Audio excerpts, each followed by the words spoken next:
എനിക്കിപ്പോൾ കണ്ടകശേനിയാണോ എന്ന് ഒരു ഡൗട്ട് ഇല്ലാതില്ല. കാരണം ഓരോ പണിയും ഇങ്ങനെ പുറകെ പുറകെ വന്നുകൊണ്ടിരിക്കുകയാണ്. 2 ദിവസം മുമ്പ് ഞാൻ ചെറുതായിട്ടൊന്ന് വണ്ടിയിൽ നിന്ന് വീണായിരുന്നേ. അപ്പം എന്താ വലിയ വേദനയൊന്നും തോന്നിയില്ല, ചെറിയൊരു വേദന ഉണ്ടായിരുന്നു. അപ്പോൾ ഞാൻ മരുന്നൊക്കെ ഇട്ട് അഡ്ജസ്റ്റ് ചെയ്ത്. പക്ഷേ 2 ദിവസം കഴിഞ്ഞപ്പോൾ കാലിൻ്റെ അവസ്ഥ വളരെ ഭീകരമായി മാറി. കാല് കുത്തി നിൽക്കാനും നടക്കാനും ഒക്കെ ഭയങ്കര ബുദ്ധിമുട്ടായി തുടങ്ങിയിട്ട്. അപ്പോൾ ഞാൻ ഷിനാജിനോട് പറഞ്ഞു ജസ്റ്റ് നമുക്ക് ഗവൺമെൻറ്റിലൊന്ന് കാണിച്ച് നോക്കാം. അപ്പോൾ അതേ ഗവൺമെൻറ്റിൽ കാണിച്ച് ഞങ്ങൾക്കൊരു കല്യാണം ഉണ്ടായിരുന്നു, വൈകുന്നേരം റിസപ്ഷൻ പരിപാടിയായിരുന്നു. അപ്പോൾ അതിന് പോകുന്ന വഴി ഗവൺമെൻറ്റിലൊന്ന് കാണിച്ച്. ഞായറാഴ്ച ആയതുകൊണ്ട് തന്നെ എല്ലാ ഡോക്ടേഴ്സൊന്നും ഇല്ലായിരുന്നു, ജനറൽ ഡോക്ടറെയാണ് കാണിച്ചത്. അത്യാവശ്യം തിരക്കുണ്ടായിരുന്നു കേട്ടോ.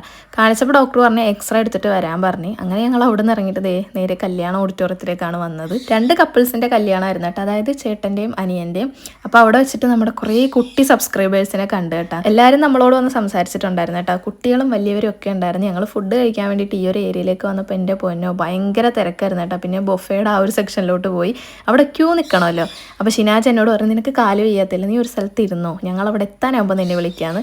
അങ്ങനെ ഫുഡൊക്കെ വാങ്ങിച്ച് നോക്കുമ്പോഴത്തേക്ക് ഇരിക്കാൻ സീറ്റില്ല. പിന്നെ സീറ്റൊക്കെ ഞങ്ങൾ ഒപ്പിച്ചെടുത്ത് ഇരുന്ന് ഫുഡ് കഴിച്ച്. ഈ ഒരു സാധനം കണ്ടപ്പോൾ ഞാൻ ആദ്യം വിചാരിച്ച് പേപ്പർ പിച്ചിക്കറിയിട്ടിരിക്കുകയാണ്, പിന്നെയാണ് വെജിറ്റബിൾസ് ആണ് മനസ്സിലായത്.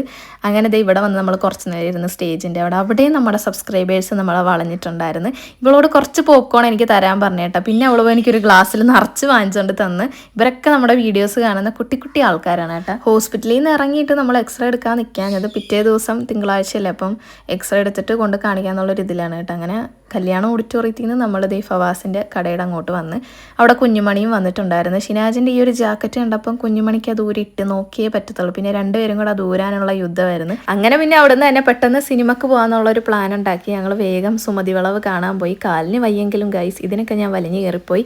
പടം അടിപൊളിയായിരുന്നു കേട്ടോ, എനിക്ക് ഭയങ്കര ഇഷ്ടപ്പെട്ടു. നമുക്ക് കണ്ടിരിക്കാം, ബോറടിയൊന്നുമില്ല. പിന്നെ ഓരോരുത്തർക്കും ഓരോ ഇഷ്ടമല്ലേ, എന്തായാലും കാണണമെന്ന് വിചാരിച്ചിരിക്കുന്ന ആരെങ്കിലും ഉണ്ടെങ്കിൽ മസ്റ്റായിട്ടും പോയി കണ്ടോട്ടോ പടം.